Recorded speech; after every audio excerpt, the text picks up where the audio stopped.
Hello and welcome to the MassLive offices. I'm Nick O'Malley here with Kevin Dillon, and we're here to talk about Patriots training camp, which doesn't start for a few weeks, but it's the dead of the offseason. Baseball is going to go into the All-Star break, and we have nothing else to do. Let's talk about who's going to be in the Patriots this year. Yeah, every year there is a surprising roster cut. The Patriots this year, they look like they're due for one. They've got such a deep roster. They had so many offseason signings. They had some, the draft picks only had 4, but they had some nice undrafted free agents come in. So they've got a really deep roster. There's a lot of guys that are up for it, and this is something we've seen Bill Belichick do a lot in the past. You know, he signs a lot of guys in the offseason. Sometimes it's the new guys that don't make it. Sometimes it's the guys with contract situations that don't make it. It could end up being a trade or a cut, but we're here to look at maybe who are some of the candidates to be the surprise roster cuts this season. Yeah, in short, the Patriots are really good this year.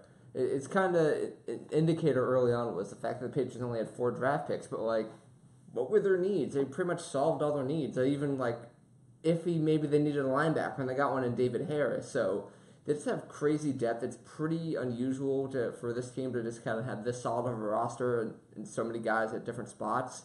Where the Patriots, they like rolling the dice on younger, cheaper players who can grow into be the kind of depth players and replace costlier veterans. And with a roster like this, it gets real weird because there are a lot of guys that are in the kind of maybe, but there are guys who go, oh yeah, that guy's awesome. He's definitely making the team. But at the same time, I could see him getting cut. Some names were thrown out earlier, like Coney Ealy, who's a great signing, but he could be cut, but that's also a position where they're not very strong. And then there are guys that like safety. Like the big name I threw out was Patrick Chung. Patrick Chung's great. He's great in coverage, but he's not even that old. He's 29. But how deep is that secondary? Maybe Jordan Richards and Jonathan Jones stick around. I don't know. This team's weird and talented. Yeah, we saw the Patriots add it just about everywhere this offseason. Whether it's a running back, they got Gillislee, they got Rex Burkhead, tight end, Dwayne Allen, Brandon Cooks was a wide receiver, at linebacker, you got David Harris, defensive end, you got Coney Ealy, D tackle, Lawrence Guy. So you saw Stephon Gilmore at corner, everywhere throughout the roster, the Patriots seem to have upgraded or at least added one player to add competition. These aren't just throwaway guys at the bottom of the roster they're adding. They're adding legitimate veteran talent to compete with their already legitimate veteran talent and see who makes it. And they're going to have a really talented 53-man roster, and honestly, I don't know how they're affording it all because they've got so many talented players. Yeah. They've all squeezed them in. So I guess let's get started here, Nick. If you were going to go with your number one candidate to be the surprise cut, who would you say it would be? Now, actually, when I was thinking about this topic, I had a couple names in mind, and you actually stole them. So, because you were so good in stealing them from me, my picks are now your picks. So, I'll add some temptation to yours. But I think a couple real shockers could be maybe a guy like Eric Rowe or Patrick Chung, who, I fully... And me, this is... When I say this... This is me just going way out there because the easy picks are guys like Shea McClellan or Coney Ealy or James O'Shaughnessy. These are guys that the Patriots signed. Ealy and O'Shaughnessy they acquired this offseason that they got for cheap and ooh, let's check these guys out. And then maybe they're just not the right fit. Those are easy picks, sort of guys they're kind of on the bubble under normal circumstances. Yeah, let it ride on the roster and let them figure it out, see if they can grow into a role. Not on this team. On this team, they're probably going to figure it out on training camp and to see whether they deserve a spot unless there's an injury. And a guy like Shea McClellan, who the Patriots signed last year, not that great. He had some contributions in spots. His biggest contribution was jumping over field goal blocking units. You can't do that anymore. And that's now his most valuable asset to the team is now illegal, so that's not a factor anymore. So you kind of have to dig deep, and those are my 2 crazy picks, which I'm going to look like an idiot for suggesting those. Maybe a guy like Nate Ebner. No, Ebner's too valuable on special teams. That's the difficulty with this team because there are guys that make sense. Brandon Bolden is also valuable on special teams, but he's more likely to get cut because they're so stacked at running back. So because of that, there were only a really couple of guys that are actual shockers that actually have a chance to get cut that we agree on, and those are Dion Lewis and Rob Ninkovich. Who are both really good and probably aren't getting cut, but we're just going.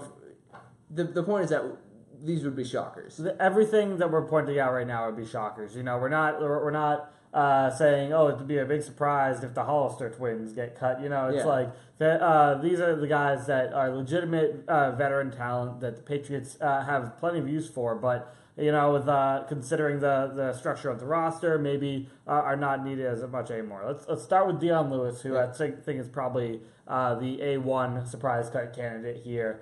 The Patriots are stacked at running back right now. They have Mike Gillislee, Rex Burkhead, James White, all under contract, all guys that look like they're ready to produce. And there haven't been as many injury questions with those three. Dion Lewis is hurt every year. He is quite productive. He's so shifty and quick, and I don't think the Patriots have lost when he's scored. The Patriots are undefeated when Dion Lewis is played. He's played, right. Yeah. And so he's obviously valuable, and you can see how they use him. But considering the Patriots offseason signings, Rex Burkhead offers a pretty similar skill set to what Dion Lewis offers. You've got James White there, who just got a new contract. He's with his contract, he's a lock. He's a lock. Mike Gillislee looks like he's there. With his contract, he's a lock. Right, and he's like the only really true goal line guy right there. So you've got three guys that all play different roles, and Burkhead's role is pretty comparable with Dion Lewis. And Burkhead, I think, might play special teams this year as well. And then, if you wanted to keep four running backs, you could go a little five if you're including James Devlin. Right, of course, James Devlin. And then DJ Foster had a great camp. They kept him around all last year, and this could be his time to break out. So Lewis is a guy, he's got a little bit left on his contract here. He's only got 1 year left on it, so I think they could just shed him. So he seems like a guy who they could let go of. Again, it would be a big surprise, but it would be the biggest surprise. It would be the biggest surprise if he was completely healthy, which is an enormous if. Now, the three other running backs in the roster had James White, he's been the model of health. Mike Gillislee and Rex Burkhead have also had solid injury histories. Dion Lewis, I'd actually be kind of surprised. It would be a kind of an outlier if he made it through training camp without some sort of issue, because the guy is sublimely talented. He's electric in the open field, but the injuries have piled up. And if you can show this preseason that, Dion Lewis is fine, he's not getting cut. The only question mark is, does he tweak his hammy? Does a knee issue end up bugging him again? If he's dinged up like he has been at times in the past, that's when he'll be vulnerable. But if he's healthy and if Dion Lewis is 100%, he's making this roster. My concern is that what are the chances that Dion Lewis is not 100% come September 1st? Right. They're given his history, it's a bigger red flag than it is for most other people. Yeah, and you have to wonder how the injuries have worn down on him. He's been injured a lot, and that kind of constant having to rehab and get better. Those things kind of wear down on you. A lot of times with the kind of injuries he's had, they put you at risk for further injury, and so. Fortunately, this training during the offseason, he's talked about how he's felt much better. The biggest sign of optimism is that. His season, he left the Super Bowl with a hamstring injury, but it was a hamstring injury, and he's recovered from that. He said in the offseason, it's the best he's felt since he's been in New England, which is good because he had a busted leg when he left Cleveland when he first joined the Patriots. And then he had a major knee injury, and he came back mid-season, and I think that kind of gets overlooked coming back from a knee injury. When you're playing, if you're on the field after a knee injury, it doesn't mean you're 100%. And so he's had a full offseason. So optimistically, Dion Lewis is going to be great, but... And with him, it's always that but. For sure. And now I just want to talk about our other prime candidate, would be Rob Ninkovich. Obviously, Ninkovich is so versatile. He gives the Patriots an option at defensive end and outside linebacker. He can do a little bit of both. He's only got 1 year left on his contract. And so, considering the Patriots offseason moves, they've brought in more linebackers. They brought in Harris and Lang, which Harris doesn't play the same position necessarily, but it gives the Patriots the option to move Dante Hightower to the outside a little bit. You've got Harvey Lange. They spent a lot of money on him in undrafted free agency. You've got Elandon Roberts coming into his second year. So you've got a lot of guys playing linebacker there that you might not need Ninkovich quite as much. And then at defensive end, I mean, you just drafted 2 defensive ends in Derek Rivers and Dietrich Wise. I mean, you got Coney Ely. If there was a position that Ninkovich would need to play, it would be defensive end this year. Yeah. And he's not an obvious cut. He has a role he can play. But the role may be a little bit diminished, considering the draft picks and everything. And, who knows how effective he still is. I know he's getting a little older now at this point. He's been playing the game for a long time. I think he was worn down a little bit with injuries last year as well. So he's one of those guys. He's a fan favorite, and he's someone that Belichick has relied upon for a while. But at this point in his career, and we've seen it before, you've seen it with Logan Mankins getting traded and Lauren Malloy getting traded. It seems like it might be Rob Ninkovich's time. Yeah, it's not just his age. I think he's like 32, 33 at this point. That's older for an NFL veteran, but he can still be effective. It's not the fact that Rob Ninkovich has played a ton of snaps. The Patriots, over the years, have, especially when it was just him and Chandler Jones just playing like 80% of the snaps at defensive end, they wore those guys to the bone through those years. And Rob Ninkovich is one of those guys where for a long time, he's one of those guys that you don't always see how he's being effective, but he's always doing a fundamentally good job. The issue with that is if you're used to him just oh, Rob Ninkovich made a play there. He's one of those guys that if his productiveness drops, you're not going to notice because he never makes those big splash plays. So if he's having a crummy preseason and training camp, it wouldn't show as much. So if he dropped off and was on his way out, it would kind of come out of nowhere for most folks. It's he's one of those guys that you assume is still good, but you have to pay close attention to see whether or not that he got his job stolen by Derek Rivers or Dietrich Wise, or maybe Coney Ely figures it out. The Patriots need to figure out what they're doing at defensive end opposite of Trey Flowers, and whether that's going bigger and then using more of the defensive tackles and moving them along the defensive line, or the new defensive ends figuring out a new role. Ninkovich needs to show that he can still be that versatile piece. And heck, maybe Shane McClellan figures it out in year 2 in New England. For sure, yeah. And so, obviously, those are our two, I'd say, probably the most likely of the shocking cuts that we have here. I guess some other names that you want to read off. We can go through our position groups. Quarterback, no one. Mm-hmm. Running back, Deion Lewis. Tight end and receiver, I think we kind of agree that Danny Amendola would be the sensible guy that, due to his contract, but he's got a surprising amount of... He took a rework contract to stay with the team this year, but to cut him would still result in some dead money, I think. Yeah, I think Amendola would be the most likely candidate that's a surprise cut from there. Andrew Hawkins looked pretty good in camp, and but he still has to make the team. Right, yeah. Exactly. It would be... I'd say Amendola would be the most likely one there. The biggest possible shock would be Chris Hogan, but that's just dumb. That's just me saying nonsense. Chris Hogan's not getting cut. Right, exactly. And, same thing with Dwayne Allen. I always kind of hesitate for those guys that are in the system for the first time. They can generally tell in the offseason whether or not a guy is picking it up or they're not picking it up. And Allen had some struggles in the mini camp, but you're gonna have struggles in the mini camp. But mini camp is that's without pads. And the main reason, the big value that Dwayne Allen adds is hitting people. So that's where as a blocker, that's the main reason they got him, because he's a great blocker. Now, if he doesn't make the team, it's probably got to be because of an injury issue. He has a crummy injury past. Yeah. James O'Shaughnessy is another guy that, as I mentioned earlier, they didn't give up that much to acquire him.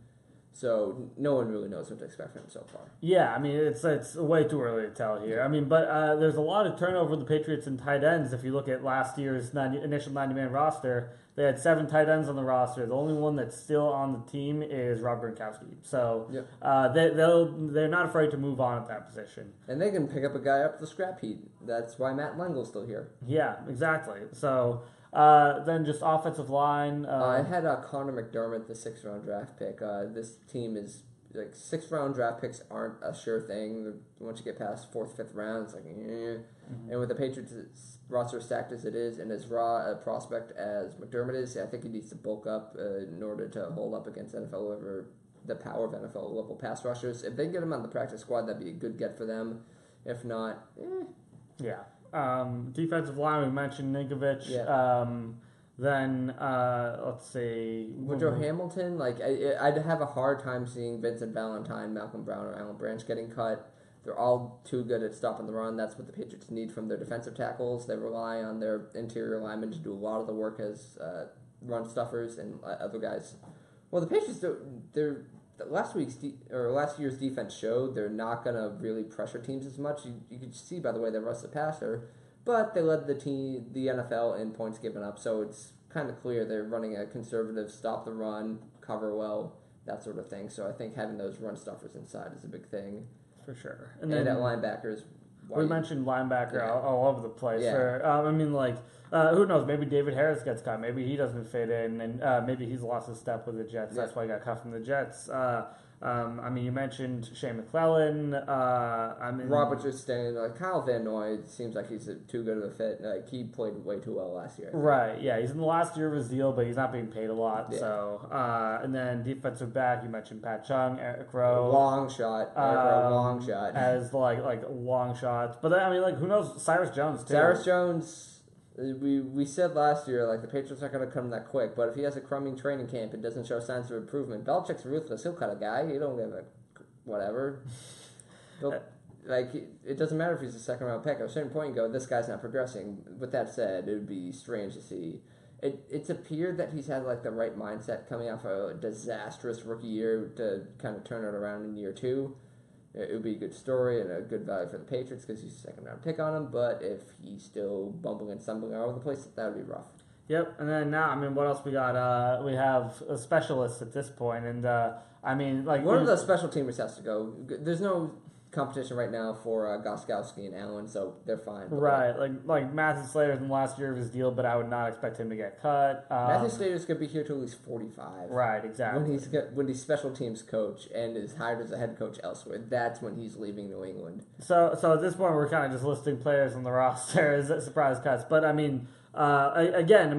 it's very difficult to predict. Yeah. You try to read through the tea leaves and figure out what Belichick's going to do, and then he throws a right hook, and then everything's messed up. There. Yeah. See, you're just thinking players. Cuts himself, and he just goes and hangs out in Nantucket. So him and Tom Brady just hanging out in Nantucket. Yeah. Tom Brady surprise cut there. Here to first. You heard it here first. All right, I think that's pretty much it for surprise cuts. But we'll have more on this next week as we kind of do a more in-depth breakdown, and we'll have coverage of leading the Patriots training camp. When does training camp open? July 27th? I think End of July. End of July. It's in 2 or 3 weeks. Last week of July, that Wednesday or Thursday. Stay tuned. We'll have full coverage then. Until then, try to survive the off-season, folks. Thanks for tuning in. Thanks.